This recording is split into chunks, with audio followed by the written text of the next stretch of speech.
আল্লাহর এক বান্দা গরিব মুসলমান, নফল রোজা রেখেছেন, ঘরের সবাই মিলে রোজা রেখেছেন বাচ্চা সহ, কিন্তু কপাল খারাপ। সন্ধ্যা হওয়ার আগে টেনশনে পড়ে গেল, ইফতারি করার কোনো টাকা নেই, কি করব? আল্লাহর বান্দা পেরেশান হয়ে গেলেন, কোন মুসলমান ভাইয়ের কাছে গেলে একটু টাকা আমি পাইবো, আমার একটু ধার দিবে, আমি আদায় করে দিব। চিন্তা করে দেখলো, হ্যাঁ আমার এক বন্ধু মুসলমান আছে, তার কাছে যাই। গরিব মুসলমান, রোজাদার মুসলমান, ধনির বাড়ি গিয়া কাও, আল্লাহর বান্দা আমি বড় গরিব মানুষ, আমি এক গ্লাস পানি দিয়া স্ত্রী সহ ইফতার করতে পারবো, কিন্তু আমার সন্তানেরা রোজাদার, ওদের মুখের সামনে দিতে না পারলে কলিজায় বড় আঘাত।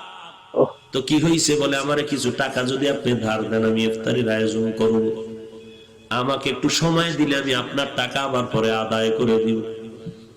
আল্লাহর বান্দা অহংকারী মুসলমান বলে, যাও, তোমাকে একটা টাকাও দেওয়া হবে না, দূর করে দিলেন গালি দিয়ে। মুসলমান বিদায় বেলা চোখের পানি ছেড়ে কান্না করে করে রাস্তা দিয়ে বাড়ি যায় আর বলে, আল্লাহ তুমি এমন গরিব বানাইছো, আজ আমি বাচ্চার সামনে কেমন করে হাসি মুখ দেখাবো? ইফতারি করার কোন আয়োজন নাই, আমি তো এক গ্লাস পানি দিয়ে আমার স্ত্রীর নিয়ে ইফতারি করতে পারবো, কিন্তু বাচ্চাগুলোরে কিছু না দিলে তো আমি কষ্ট পাবো। আল্লাহর বান্দা চোখের পানি ছেড়ে কান্না করে আর বাড়ির দিকে আগায়। হঠাৎ করে একটা বিধর্মীর সাথে মোলাকাত হয়ে গেল। বিধর্মী ভাই ডাক দিয়া কয়, মুসলমান ভাই কেন কাঁদো? বলে, তুমি শুনে লাভ? বলে, হ্যাঁ বলো। বলে, এই হালাত আমার মুসলমান ভাই টাকা দেয় নাই। দেয় নাই তো ভালো, কিন্তু গালাগালি করে ধমক দিয়া কত বাজে কথা বলে তারাই দিয়েছে। বিধর্মী আল্লাহর বান্দা বলে, যদি মনে কোনো কষ্ট না নাও, আমি তোমার ইফতারির টাকা দিব, পারলে তুমি আমাকে দিয়া দিও, না পারলে কোনো দাবি নেই, যাও তুমি টাকা নিয়ে যাও। লোকটা চিন্তায় পড়ে গেল, আমি কি করব?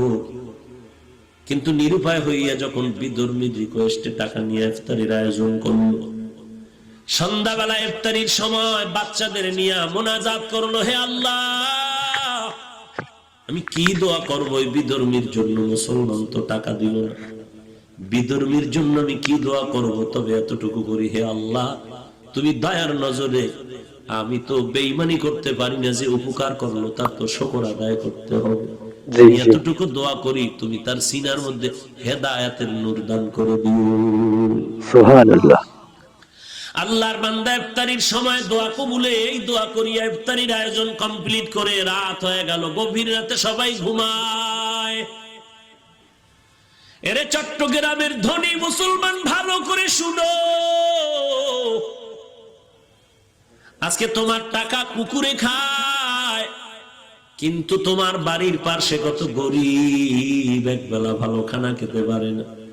তোমার টাকা কত বাজে কাজে যায়, অথচ মাদ্রাসায় কত ছাত্র কোরআন পড়ে, এই শীতের মধ্যে একটা কম্বল কেনার টাকা নাই, একটা শীতের পোশাক কেনার টাকা নাই। তুমি যদি বলতা, ও কোরআনওয়ালা ছাত্র ভাই, আমি তোমার কম্বলের টাকা দিয়ে দিলাম, তোমার শীতের পোশাক কিনে দিলাম, ওই বাচ্চাটা রাত 10টার পরে ঘুমাইয়া আবার আজানের আগে উঠিয়া ওযু বানাইয়া ঠান্ডা পানি দিয়ে ওযু করে কোরআন তেলাওয়াত করে, নামাজ পড়ে দোয়া করবে, আল্লাহ যেই বান্দা আমার উপকার করলো তুমিও তার একটু উপকার করিও। এই বান্দার দোয়া তো কখনো খালি ফেরত যাবে না, কারণ তোমার আমার জবানে গালি আছে, কোরআনওয়ালার জবানের মধ্যে গালি নাই। ওই তালিবুল ইলমের জন্য সমস্ত দুনিয়ার মাখলুকাতেরা দোয়া করে, ওই বান্দা শুকর আদায় করে দোয়া করলো। রাতের বেলা সবাই ঘুমায় গেল, বেদিন ঘুমাইলো, মুসলমানও ঘুমায় গেল। হঠাৎ করে যেই মুসলমান অহংকারী গরিবের লাথি মেরে তাড়ায় দিল, টাকা দিল না, বাজে কথা বলল, ওই মুসলমান অহংকারী ঘুমের মধ্যে স্বপ্ন দেখতেছে কিয়ামত কায়েম হয়েছে। কিয়ামতের ময়দানে মানুষগুলো গলা কাটা মুরগির মতো চিল্লায়, উপরে সূর্যের গরম, সূর্যের গরমে জমিনটা হয়ে গেল তামা, ওদিকে জাহান্নামের আওয়াজ, মানুষগুলো ছুটাছুটি করে পালায়ন করবে, কোথায় যাবে, অসহ্যকর অবস্থা, গরম সহ্য করা যায় না, মাথার মগজগুলো টাস টাস করে ফাটতে শুরু হলো, চোখের পানি, কান্নার আওয়াজ, ওদিকে আমার আল্লাহ পাকের কাহারিয়তের আওয়াজ চলতেছে, লিমানিল মুলকুল ইয়াউম লিল্লাহিল ওয়াহিদিল কাহ্হার। হাসরের ময়দানটা যেন থরথর করে কাঁপতেছে। ওই মুসলমান বলে, আমি স্বপ্ন দেখিয়া দৌড়াইতেছি, কই একটু আমি আশ্রয় পাই, সূর্যের গরম সহ্য করতে পারি না। হঠাৎ করে তাকায় দেখলাম হাসরের মাঠের এক কিনারে একটা সুন্দর স্বর্ণের বিল্ডিং দেখা যায়। আমি দৌড়াইয়া চলে গেলাম বিল্ডিং এর মধ্যে একটু আশ্রয় নেওয়ার জন্য। গিয়ে দেখলাম তালা লাগানো, দারোয়ান ফেরেশতা বসে আছে। বললাম, ওরে দারোয়ান, একটু দরজাটা খুলিয়ে দে, এই হাসরের কষ্ট সহ্য করতে পারি না। দারোয়ান ডাক দিয়া কয়, এটা তোমার জন্য বানানো হয়নি। বলে, এই তালার চাবি কে পাইবে? বলে, দুনিয়াতে যারা গরিবের সাহায্য করেছে তাদেরকে আল্লাহই চাবি দিবে। সুবহানাল্লাহ। মুসলমান অহংকারীটা ঘুম ভেঙ্গে হতাশ হয়ে গেল। দেখলাম কি হলো, কি দৌড়াইয়া গরিব মুসলমানের বাড়িতে হাজির। মুসলমানের গিয়ে কয়, মাফ করে দে, কত টাকা চাও? বলে, এখন আর হবে না, 1 টাকাও চাই না, টাকা লাগবে না। বলে, গতকাল ইফতারির কেমনে আয়োজন হয়েছে? বলে, শুনে কি লাভ হবে? বলে, বলো। বলে, আমার এলাকার পাশে এক বিধর্মী আমার ইফতারির আয়োজনের টাকা দিয়েছে। বলে, টাকাটা তুমি ফিরায় দাও। বলে, আমি পারবো না, সে টাকা নিবে না বলেও আওয়াজ দিয়েছে।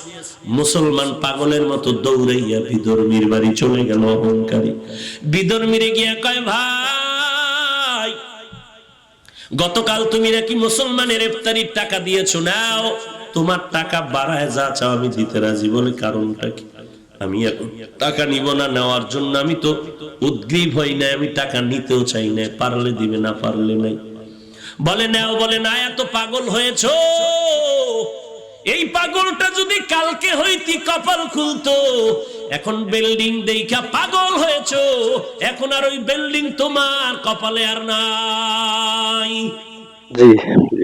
মুসলমান আরো আশ্চর্য হয়ে গেল। বিল্ডিং দেখলাম আমি, বিধর্মী কেমনে ঘরের মধ্যে? খবর পাইল হাসরের মাঠে। এই বিধর্মী ভাই, কেমন করে খবর পেয়েছ? বিধর্মী ডাক দিয়ে কয়, আর আমারে বিধর্মী কয়ে ধাক্কা দিস না রে মুমিন।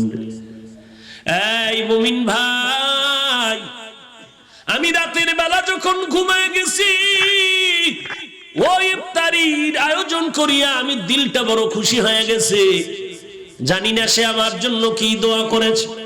রাতের ঘুমের ঘরে আমি তাকাইয়া দেখি মদিনার পয়গম্বর হাজির। মায়ার নবী এসে আমার সামনে এসে আমার হাতটা ধরে কয়, আর ঘুমাইয়া থাকিস না, ও জাহান্নামের আগুনে কেমন করে তুই জ্বলবি। আমারে মায়ার নবী হাত ধরিয়া কালেমা পড়াইয়া হাতটা ধরিয়া কইতে, সুবহানাল্লাহ, তুই গরিবের কি সাহায্য করেছো, আমার আল্লাহ এত খুশি। তাকায়া দেখ, মরণের পর আল্লাহ তোর জন্য একটা সুন্দর বিল্ডিং বানায় রাখছে, বালাখানা।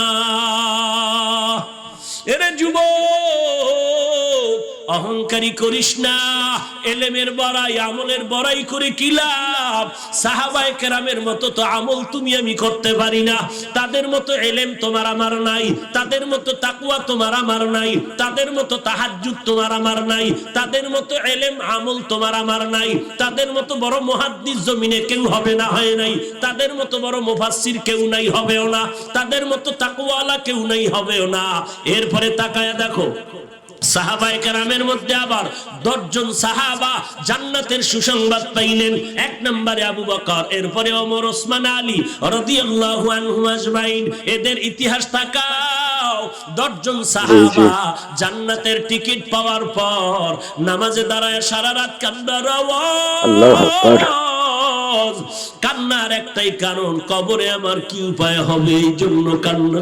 ওসমানের কান্না দেখে সবাই পাগল, কবর দেখলে হাউমাউ করে কান্না করে। কারণ সাদা কাপড়ের মধ্যে যখন তোমাকে আমাকে ঢুকাইয়া দেওয়া হবে। সাদা কাফনের বাসিন্দা যখন হয়ে যাব, কে পীর, কে মুরিদ, কে শিক্ষক, কে ছাত্র, কে ইমাম, কে মুক্তাদি, কোনো ভেদাভেদ নাই। কারণ আমার কপালেও লেখা নাই আমি শিক্ষক। কে আলেম, কে মুহাদ্দিস, কে মুফতি সাহেব, সাদা কাফনের মধ্যে লেখা থাকবে না। জানাজার কোয়ালিটি শেষ করিয়া ওই খাটিয়া কাঁদে নিয়ে যখন কবরের মধ্যে শুয়াইয়া বিদায় হয়ে যাবে, সবার কাছে দুইজন ফেরেশতা তিনটা প্রশ্ন নিয়ে হাজির হয়ে যাবে। রবের পরিচয় দাও, ধর্মের পরিচয় দাও, রাহমাতুল লিল আলামিনের পরিচয় দাও। কাউকে জিজ্ঞাসা করে না, করা হবে না তুমি কোন দলে ছিলে, তুমি কোন পীরের মুরিদ হয়েছিলে বলো, তুমি কোন মাদ্রাসার ছাত্র হয়েছিলে বলো, তুমি কোন রঙের টুপি পরেছো বলো। এগুলো কোনো প্রশ্ন করা হবে না। তিনটা প্রশ্ন, রবের পরিচয় দাও, ধর্মের পরিচয় দাও, রাহমাতুল লিল আলামিনের পরিচয় দাও। তারাই কবরে গিয়া জবাব দিতে পারবে। যারা দুনিয়াতে রবের গোলামির রশিটা গলায় লাগাইছে, এরা কবরে গিয়া বলবে রব্বি আল্লাহ, আমার একমাত্র রব হলেন আমার আল্লাহ। আমি আল্লাহকে বেজার করে কোনো কাজ আমি করি নাই। আমি আল্লাহর রাজির বাইরে কোনো দিন কি দিন আল ইসলাম, আমার ধর্ম একমাত্র ইসলাম। ইসলাম ছাড়া কোন ধর্মের চিন্তাও অন্তরে আনি নাই। এরপরে আমার মায়ার নবীকে দেখায় বলবে চিনো, হ্যাঁ ইনি তো আমার সেই মায়ার নবী, যেই নবীকে দেখার কত কান্না করেছি, দেখার জন্য পারি নাই। আলেম ওলামাদের মহব্বতে নবীর আদর্শের টুপি পরেছি, দাড়িটা লম্বা করেছি, মাদ্রাসায় লেখাপড়া করেছি। কত মানুষ কত বাজে কথা বলেছে, মাদ্রাসায় পড়ে লাভ নাই, টুপি পরে লাভ নাই, এরপরও ফালাই নাই। ওই নবী তো আমার আপন। আল্লাহ অর্ডার করবে, আর কষ্ট দিও না, তাড়াতাড়ি কবরে জান্নাতের বিছানাটা বিছায়া দাও।